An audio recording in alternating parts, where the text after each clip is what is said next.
Hi, everybody. Welcome to another episode of the Future Tech podcast series. It's me, Charlie Sell, the Group MD at Arrows Group, where I'm interviewing thought leaders, tech leaders, inspirational people within the technology world, asking them a bit about their story, thoughts on emerging technology, and career advice to our STEM listeners. So I'm really pleased to have Sarah Greasley with me today. Sarah's the CTO at Direct Line.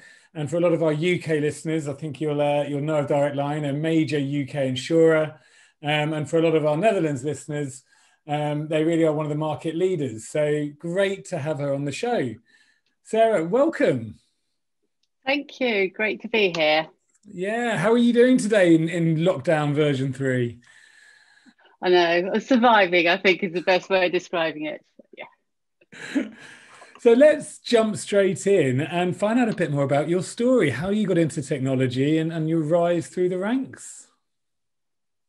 Sure. So, how did I get into technology? So I was always a bit of a geek, right? Although when I started in technology, we didn't have PCs, and I was lucky enough to live near the IBM laboratories, which are near Winchester in Hampshire, and I got a job there in my before going to university, and clearly it was all green screens and mainframes and things like that. But it piqued my interest. I started to understand how technology was driving some of the changes that we were seeing in business. I then went to university, studied maths at university, and had one of those very old, my first computer, which basically you typed in it and it printed out the what you typed in. So it wasn't actually a real screen. So it's a bit like a teletype, really, I suppose. And and then after university, I went back to IBM and I joined IBM working in with their banking customers. And it was a really good time to start because this was the start of PCs, Windows. If I said Windows 3.1, that's probably dates me, doesn't it? Yeah. But Windows and just the start of distributed computing, the start of moving from technology that replaced very mechanical transactional tasks to technology that was starting to really change the way we thought and change the way that we did business. And one of the key things that I've is the ability to link between business and technology, and to be able to link your thinking around, understand how technology changes business, right? And you can see that then, and you can see that even more today. It's really coming to the fore in terms of things like AI and advanced analytics, things like that. Fantastic. And so from your days at IBM, how you progressed through and became ultimately the CTO and Chief Technical Director there before moving on to Direct Line. Is that correct? That's right. Yeah. So I was fortunate enough in IBM to be able to remain technical whilst progressing in my career. So a large tech company often has the ability to have technical careers whereby you don't have to become a generalist, you don't move away from being the subject matter expert, and you still have that opportunity to grow your technical skills at the same time as you're growing your leadership and your other skills. Yeah. Right. So I became eventually I made it to being a distinguished engineer, which is like the top rank of technical people within IBM. I started my career as a technical expert. Okay, over time you grow your skills, you become broader, right? And I became an architect, and I'm really an architect, right? This is my core skill. It's my passion. Is how do you plug things together, right? And it's like being a physical architect, but it's a technology architect, right? So in the same way that you have to think, if you built the Shard, right, you think about where the lift shafts go, where the, how you might cope in the case of fire and all these things. Similarly, a technology architect or an IT architect has to think about not just where does the functionality go, but how do I make sure that I can fail over, that it can be available all the time, that it can meet the performance requirements, meet the scale requirements. So I've been very lucky, really, to be able to continue to sort of keep my architect hat on and be able to continue architecting all the way through my career. Yeah, fantastic. And I think that is lucky, isn't it? Because I know a lot of our listeners, when they're studying STEM, and a lot of people think there's only two routes there's two routes in technology, from my experience. One is either down the management route, where you have to give up your hands-on or your technical expertise, and you're going down the strategic, and that normally leads to a CTO type position. Or you stay very technical and you go down a principal engineer and architecture and stay very, very hands-on. But I guess if you can do it right and you can balance the two, it's the best of both worlds. It is. And I think I always think, and I know that as a leader, I have great credibility because I know what I'm talking about. I don't necessarily know the answers these days, but I still know the questions that I need to ask. So that credibility is really important, not just with your teams and the engineering teams that you work with, but also with your senior stakeholders. Yeah, and that's so true. Having that credibility to go through both the business and technical and non-technical. And I suppose, have you learned the art of also being able to translate very complex answers or strategies that your technical teams deliver into understandable or plain English for the business? Yes, you're right, it's a real art. The ability to take a very complex technical issue and actually translate it into a number of key messages that then resonate with your business users. I think it's something I've had to work on over time. Yeah. Well, and like you said, but it is an art, and then when you get it, it really helps. So if we move on and think about emerging technology then, and as you said, being fortunate enough to maybe not necessarily know the answers anymore, but staying close enough to see what excites your engineering teams and to see what excites the business. What excites you when you think about emerging technology and where it's moving to? So there are a number of things, actually. And one of the reasons that I moved from IBM into Direct Line and into the insurance industry is because there's some real technology imperatives in the insurance industry, right? From driverless cars through to the Internet of Things, through to connected homes, all of this, right? All of this is really driving. Technology is driving change in this industry, and it is an industry that is going to be disruptive. So that having that, being able to drive that technological change and see the impact is really important. Yeah. But the technologies that I think are really important, right? So AI.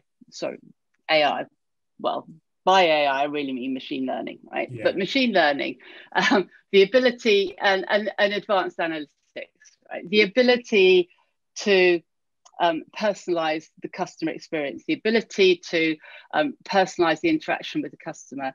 What else is really important? The volume of data that we are taking in is dramatically increasing, right? Where do you think, we are moving from effectively from annual, fairly fixed policies to something that's much more flexible, much more componentized, and relies on data to help to understand the consumption-based aspects of it. So huge amounts of data, huge amounts of analytics on top of that data. All of these are really coming to the fore at the moment. Yeah, and I couldn't agree with you more there, actually. The rising trend that I'm seeing from mainly at sort of graduate, but also first, second jobbers is the emergence of skills like data scientists, data engineering. Yes. There's a scarce skills there because I think it's only been around, it's risen in prominence because of machine learning and AI, probably only in the last 5 years. And so you see a real need, or even a gap almost forming of needing people with this skill set, but it's not been around long enough to really have a mass population of it. I think they are definitely high demand skills, right? And when you and actually when you then blend them with industry skills, they become really important, right? So whether it's data scientists who understand pricing, right? Whether it's data scientists who understand actuarial, right? That blend of industry and technologies is really critical, and it is scarce at the moment. It's very scarce, right? And we need to grow that next generation of data scientists. Absolutely. Yeah, and it's funny because I mean we were speaking earlier that if you don't mind me saying, obviously you're the governor of the school that my daughter goes to, which was by chance, but the getting more people into STEM at an early age, and especially more of a diverse demographic, so that there is people who will study engineering and get into these skills like data science and data engineering, and they are future jobs for a long time more. Absolutely. And what I would say, and you may want to cut this out, I would say that one of the things about a girls only school, right, is that you have more girls who take STEM subjects, right? Because you don't get that social pressure, or you don't get the that type of I guess it is social pressure that stops girls taking science subjects and stops girls excelling at maths, right? It's really, I mean, if you look at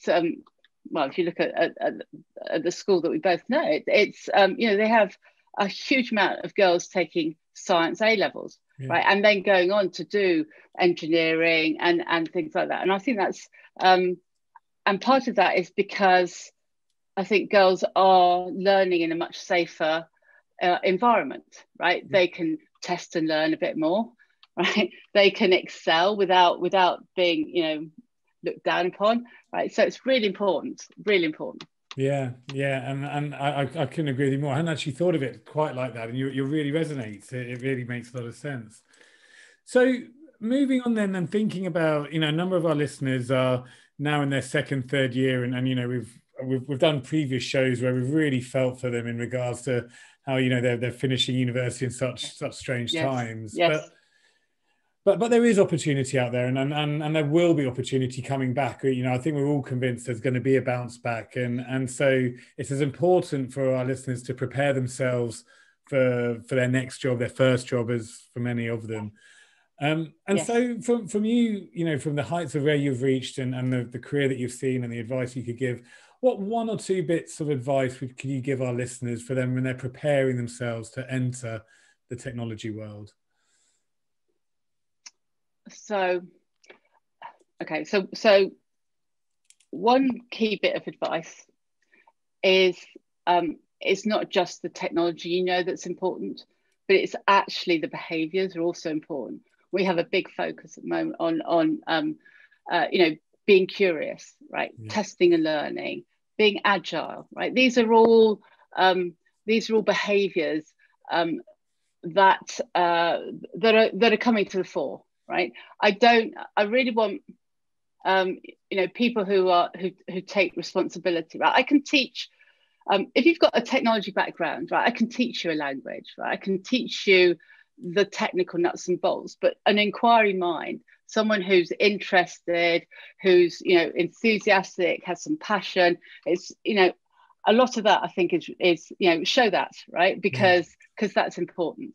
I think the other thing I would tell you is that, and we talk about so clearly in agile world you talk about test and learn a lot, right? And I think that's the other piece of advice I'd say, and I see graduates sometimes falling into a trap of thinking whatever I get as my job then becomes my job for the next X number of years, right? And I have children who are also coming into the job market, and I'm saying go and see and work out what you like and what you don't like about the job, right? Because you'll actually find that you like some bits that you didn't think you'd like, right? And you'll actually and then you can help then inform your next job, right? And I am, I'm a bit of a dinosaur, right? I stayed at the same company for 30 years, right? That doesn't happen anymore. No one does that. Yeah. Expect to change, expect to move. All the jobs, a lot of the jobs that there are now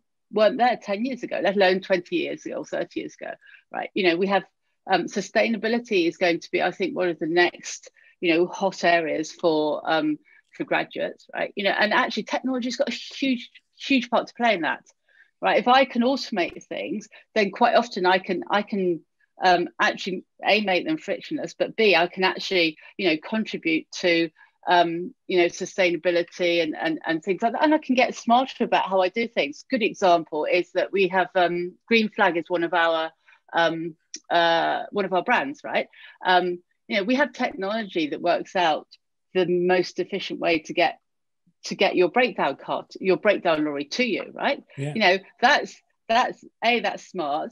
B, that's like it's sustainable because we're also looking at that as well. So technology has a huge part to play in this whole green agenda, and we should be I think that's a big growth area in the next next 3 years, right? Yeah, and again, I just couldn't agree with you more. That curious mindset. You're right. You can learn technology, and a lot of the latest buzzwords, polyglot engineering and full stack developers. We're not looking for people nowadays that have one specific language, and broadening. Yeah, the broadening and that and continuous learning, I think, is a phrase coined a lot, and I totally agree with it. It's I think we're very lucky being in our industry because it's forever evolving, but it also means you can get out of touch very, very quickly, can't you? If you don't keep learning.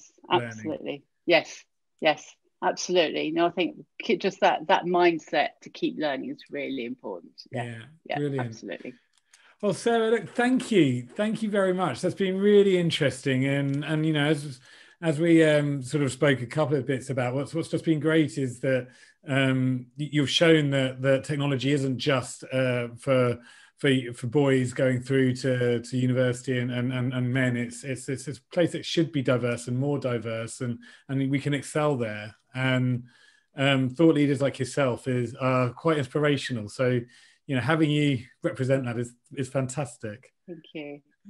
We're very proud in Direct Line of our diversity, and we have it just makes the working environment so much more productive and collaborative, and it's a good place to work. Yeah, great. Well, and for everyone listening, that's what a great way of signing that off, and definitely have a look at the Direct Line jobs board as well, because there is so much going on there. But this is also about the career advice for you all listening, for our STEM listeners, but also the wider audience. Technology is moving at 1,000,000 miles an hour, as we say, but that continuous mindset, forever developing yourself, AI, machine learning, what we've covered in this short podcast, and the rise of the skills gap within data scientists, and as Sarah said, data with an industry background as well, whether it's actuarial, whether it's pricing, and many, many more. There's a real need there, and so something that you should think about maybe as early as you can about what interests you and excites you. I think again, Sarah talks about her advice to her own children: try something to see if you like it. You never know, and you learn from that. So once again, a big thank you to Sarah for your time. Thank you. My pleasure. My pleasure. And to all our listeners, that's another episode of the Future Tech podcast. It's on our landing page, arrowspodcast.com, which is also on the landing pages of the career portals of our partner universities. And until the next time, this is another episode. Thank you. Thank you for listening to Future Tech with Charlie Sell, a podcast from Arrows Group Global. Please subscribe to this podcast so that you never miss an episode. Arrows Group is a global technology recruitment and workforce solutions provider who focus on people at the heart of all our interactions. With in-depth technology expertise and global candidate communities, we offer bespoke solutions to every client and candidate. To find out more, visit arrowsgroup.com.